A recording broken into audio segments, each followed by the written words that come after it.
গল্পের শুরুতেই দেখা যাবে শুভ ঠাকুরের সামনে গিয়ে বলছে, তুমি আমাকে এত বিপদে কেন ফেলো? তুমি আমাকে কিসের ইঙ্গিত দিচ্ছ? এত বিপদে কেন ফেলছো আমাকে? দেখো ঠাকুর, আমার পরিবারের কেউ যেন কোনো বিপদ আপদে না পড়ে। সবাইকে তুমি সুস্থ রাখো, সবাইকে। আর তখনই দেখা যাবে শুভর মেয়ে কান্না করছে, আর তখনই ঠাম্মি সেখানে নিয়ে আসে সেই বাচ্চাকে, এসে শুভর কোলে দিয়ে দেয়। এরপর শুভ কোলে নিতেই ঠাকুরের সামনে থেকে একটা ফুল শুভর মেয়ে তুলে নেয়, আর এটা দেখে ভীষণ অবাক হয়ে যায় শুভ। এরপর ঠাম্মিকে বলছে, দেখলে তো ঠাম্মি, এই ফুল ও নিজের হাত দিয়ে ঠাকুরের সামনে থেকে নিয়েছে, তার মানে ঠাকুরই ওকে দিয়ে এই ফুলটা আমাকে দিয়েছে। কথা শুনে ঠাম্মি বলছে, হ্যাঁ রে শুভ, এটা তো শুভ কিছুর লক্ষণ রে। কথা শুনে শুভ খুশি হয়। এরপর বলছে, তুমি কিসের ইঙ্গিত দিচ্ছ ঠাকুর? ভালো কিছু হবে, তুমি দেখো, কোনো খারাপ কিছু যেন না হয়। এরপর ঠাম্মিও ঠাকুরকে প্রণাম করে বলছে, ঠাকুর, অনেক কিছু দেখিয়েছো, অনেক কিছু ফেস করিয়েছো, কিন্তু আর কোনো খারাপ কিছু আমাদের সম্মুখীন করো না। আর যা কিছু হচ্ছে তার জন্য ভীষণ চিন্তা হচ্ছে, না জানি কখন কার কি বিপদ এসে পড়ে। এরপর শুভ বলছে, ঠাম্মি, তুমি কোনো চিন্তা করো না, এবার থেকে যা হবে ভালোর জন্যই হবে, জানো তো। আমার মনটা ভীষণ কুগাইছিল, তবে আজকের ঘটনার পর থেকে আমার মন আর কুগাইবে না। ওইদিকে দেখা যাবে গুরুদেব বলছে, শুভকে পৃথিবী থেকে সরিয়ে দেব, তার জন্য যা যা করতে হয় তাই তাই করব। খুব সুন্দর প্ল্যান করেছি, এই প্ল্যানটা কাজে দেবে, কিন্তু আমি কিছুতেই বুঝতে পারছি না আপনি কেন শুভর ক্ষতি চাইছেন। আমি তো শুভর শত্রু, তাই আমি শুভলক্ষ্মীর ক্ষতি চাই, কিন্তু আপনি আপনি কেন ওর ক্ষতি চান? কথা শুনে দেখা যাবে আদ্রিতের মা বলছে, আমি শুভর কেন ক্ষতি চাই শুনবেন গুরুদেব? এরপর গুরুদেব বলছে, হ্যাঁ শুনতে চাই, কারণ আপনি তো শুভর শাশুড়ি মা, আপনার মেয়ের মতোই তো দেখেন শুভলক্ষ্মীকে, তাহলে কেন ওর ক্ষতি চাইছেন? এরপর আদ্রিতের মা গুরুদেবকে প্রণাম করে বলছে, কারণ এই শুভর জন্য আমি আমার সবকিছু হারিয়ে ফেলেছি। এই শুভলক্ষ্মীর জন্যই আমার কাছ থেকে আমার কাছের মানুষগুলো আর আমার সংসারটা আমার হাতে নেই। এরপর আদ্রিতের মা বলছে, হ্যাঁ গুরুদেব, নিশ্চয়ই, সবকিছু তো আপনাকে বলাই যায়।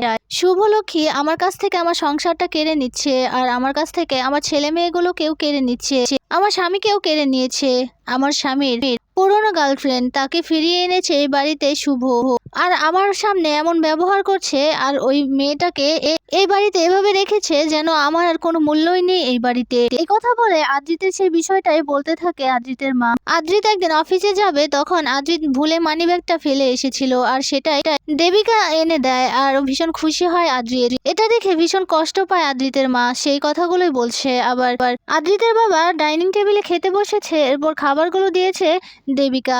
এরপর আদ্রিতের মেজুকাম্মা এসে সেই দেবিকাকে বড় বৌদি বলে ফেলে, আর এই সব কিছু দাঁড়িয়ে দাঁড়িয়ে দেখতে থাকে আদ্রিতের মা, আর ভীষণ কষ্ট পেতে থাকে।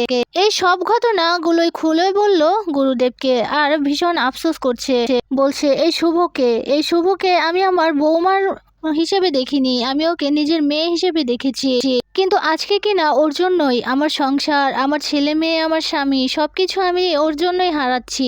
ইনফ্যাক্ট আমি হারিয়ে ফেলেছি। আমি প্রত্যেকটা সময়, প্রত্যেকটা মুহূর্তে ওদের এই কাণ্ড কারখানাগুলো দেখছি।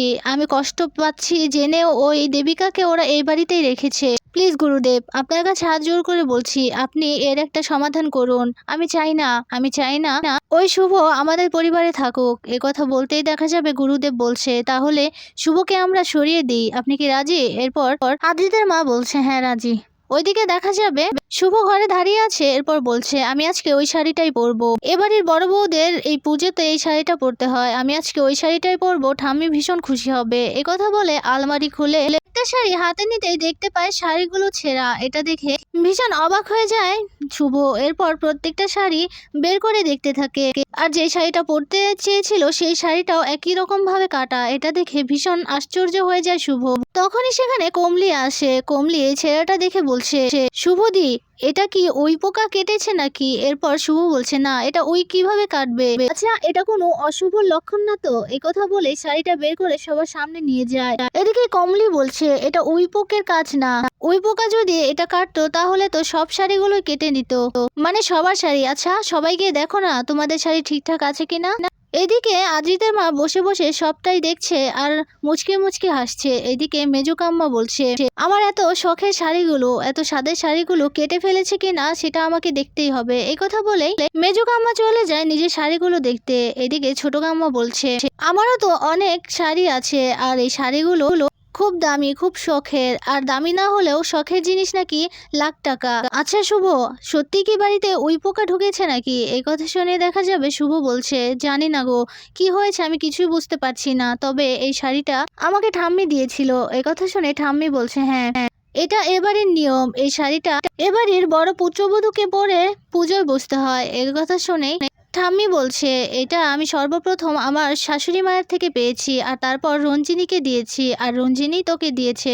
এরপর শুভ বলছে, আমি সরি গো, আমি এই শাড়িটা সামলে রাখতে পারিনি। ওইদিকে দেখা যাবে আদ্রিতের মা বলছে, জানিস তো, এটা না আমার একদম সুবিধার মনে হচ্ছে না, আমার মনে হচ্ছে এটা অশুভ কিছুর লক্ষণ। একথা শুনে শুভ চলে যায় আদ্রিতের মায়ের কাছে, গিয়ে বলছে, মা এটা কি করে হতে পারে বলো তো, এটা কোন অশুভ লক্ষণ? একথা শুনে আদ্রিতের মা বলছে, কে বলতে পারে, এটা হয়তো কোনো বার্তা, অশুভ কোনো কিছুর বার্তা বা মেসেজ।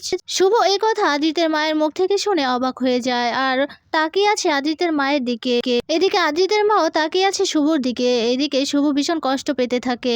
ওইদিকে আদ্রিতের মা মনে মনে বলছে, শুভ এটাই তো শুরু রে, তোর জন্য আরো কত কি অপেক্ষা করছে, শুধু একটু ধৈর্য ধর। ওইদিকে দেখা যাবে আদ্রিত বলছে, শুভ তুমি একটা অন্য শাড়ি পরে নাও। এদিকে মেজুকাম্মা বলছে, হ্যাঁ শুভ, অন্য একটা শাড়ি পরে নে। এই কথা শুনেই দেখা যাবে শুভ বলছে, মেজুকাম্মা তোমার শাড়ি ঠিক আছে তো? এরপর মেজুকাম্মা বলছে, হ্যাঁ রে, আমার শাড়ি সবগুলোই ঠিক আছে, তার মানে এটা কেউ ইচ্ছে করে করেছে, শুধুমাত্র তোর শাড়িগুলোই এমন হয়েছে। এরপর ঠাম্মি বলছে, আমি কিছুই বুঝতে পারছি না এ বাড়িতে কি হচ্ছে। এরপর আদ্রিত বলছে, শুভ তুমি না হয় অন্য একটা শাড়ি পরে নাও, আর দেরি হয়ে যাচ্ছে তো পুজোটা সময় মতো দিতে হবে। এরপর শুভ বলছে, না আদি, আমি এই শাড়িটাই পরবো, আর এই শাড়িটা কিভাবে পরতে হয় সেটা আমি খুব ভালো করে জানি। আমি যে করেই হোক এই শাড়িটাকে সারিয়ে তারপরেই পরবো, আর তারপর পুজোতে বসবো। এই কথা বলে হন হন করে শাড়িটা নিয়ে বেরিয়ে যায় শুভ, আর পিছু পিছু সবাই ডাকতে থাকে, কিন্তু কারো ডাকি শুনছে না শুভ।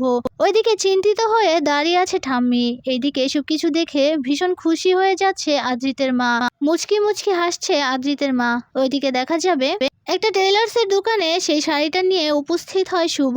সেই শাড়িটা নিয়ে সেই লোকটাকে দেখাচ্ছে, বলছে, দাদা দেখুন না, এই শাড়িটা আমাকে একটু রিপু করে দেন না, শাড়িটা কিসে যেন কেটে দিয়েছে। এ কথা শুনে সেই লোকটা বলছে, আসলে দিদি এগুলোর কাজ তো আমরা করি না, তবে সামনে চৌরাস্তার মোড়ে একটা দোকান আছে, আপনি সেখানে গিয়ে দেখতে পারেন। এ কথা শুনে সেই চৌরাস্তার মোড়ে দোকানে গিয়ে দেখতে পায় একজন মহিলা দাঁড়িয়ে আছে। তাকে এই শাড়িটা দেখালে উনি বলছে, দিদি এই শাড়িটা তো আমরা রিপেয়ার করতে পারবো না, তবে আমি আপনাকে একটা ঠিকানা দিচ্ছি, সেই ঠিকানা মতো গেলে আপনার এই শাড়িটা ঠিক করে দেবে। এ কথা বলে ঠিকানাটা লিখে দেয়। এরপর সেই মহিলাকে ধন্যবাদ জানিয়ে শুভ সেখান থেকে চলে যায়। এদিকে আদ্রিতের মা ফোন করেছে গুরুদেবকে বলছে, শুভ সেই শাড়িটা নিয়ে গেছে রিপু করাতে, সেই শাড়িটা ঠিক করে নাকি শুভ পরবে। গুরুদেব বলছে, আপনার বৌমাকে তো কোনো বিশ্বাস নেই, ও তো অসম্ভব কেউ সম্ভব করে। এরপর রঞ্জিনী বলছে, না সেটা আর সম্ভব না, আর ও যে এই শাড়িটা পরে পুজোতে বসতে পারবে না, তার জন্য আমি সবকিছু করব। এরপর আস্তে আস্তে ওর মনের ভেতর ভয় ঢুকাবো, যাতে করে ও ভয় পেয়ে আরো নার্ভাস হয়ে যায়। একথা শুনে গুরুদেব বলছে, আপনার বৌমা কি ভয় পাওয়ার মতো লোক? এরপর রঞ্জিনী বলছে, যে করে হোক আমাকে আমার লক্ষ্যে পৌঁছতেই হবে গুরুদেব। ওই কথা বলে ফোনটা রেখে দেয়। ওইদিকে দেখা যাবে সেই ঠিকানা মতো শুভ গেলে সেই শাড়িটা দেখালে দোকানদার বলছে, না না দিদি, এটা আমার পক্ষে সম্ভব না, তবে আমি আপনাকে একটা ঠিকানা দিচ্ছি, আপনি সেই ঠিকানা গেলে আপনার শাড়িটা ঠিক করে দেবে। এই কথা শুনে শুভ বলছে, কি বলছেন দাদা, আমি তো আপনার অনেক কথা শুনেছি, আপনার কাজের গুণ শুনেই তো আমি এখানে এসেছি। এরপর লোকটা বলছে, না দিদি আমি এটা পারবো না, আপনাকে ঠিকানা দিচ্ছি, আপনি নিয়ে যান। এই কথা শুনে শাড়িটা নিয়ে ঠিকানাটা নিয়ে সেই লোকটাকে ধন্যবাদ জানিয়ে বলছে, এই শাড়িটা ঠিক হয়ে গেলে পুজোটা শেষ হলে আমি আপনার জন্য মিষ্টি নিয়ে আসবো। একথা বলে শুভ সেখান থেকে চলে যায়। এরপর সেই লোকটা বলছে, কই আসুন, চলে গেছে তো। এরপরে সেখানে রঞ্জিনী বেরিয়ে আসে। এরপর সেই লোকটার হাতে অনেকগুলো টাকা দিয়ে দেয় আর ফোন করে গুরুদেবকে ফোন করে বলছে, গুরুদেব কাজ হয়ে গেছে, আর শুভকে ওই ঠিকানাটা দিয়ে দেওয়া হয়েছে, শুভ আপনার ঠিকানা মতোই চলে যাবে কিছুক্ষণের মধ্যেই। এরপর গুরুদেব বলছে, ওকে ঠিক আছে, খুব ভালো একটা কাজ করেছো তুমি। একথা বলতেই দেখা যাবে গুরুদেব ফোনটা রেখে দেয়। ওইদিকে দেখা যাবে শুভ রাস্তা দিয়ে হাঁটছে, ওই ঠিকানাটা খুঁজে বের করার চেষ্টা করছে শুভ রাস্তা দিয়ে হাঁটছে, আর শুভকে দেখে কিছু গুন্ডা শুভকে ফলো করতে থাকে, কিন্তু এটা শুভ কিছুতেই বুঝতে পারে না। ওইদিকে শুভ সেই পুরো বাড়ির সামনে গিয়ে দাঁড়ায়। এরপর আশেপাশে খুঁজতে থাকে সেই ঠিকানাওয়ালা বাড়িটা, সামনে চোখে পড়ে পুরো বাড়িটা। এরপর বলছে, না না, এটা কি করে হতে পারে, এই পুরো বাড়িটা কি করে একটা দর্জিখানা হতে পারে, কিছুতেই তো হতে পারে না। এ কথাই বলতে থাকে শুভ। ওইদিকে দেখা যাবে গুরুদেব বলছে, শুভলক্ষ্মী তোমার মৃত্যু অপেক্ষা করছে এখানে, তাড়াতাড়ি চলে এসো।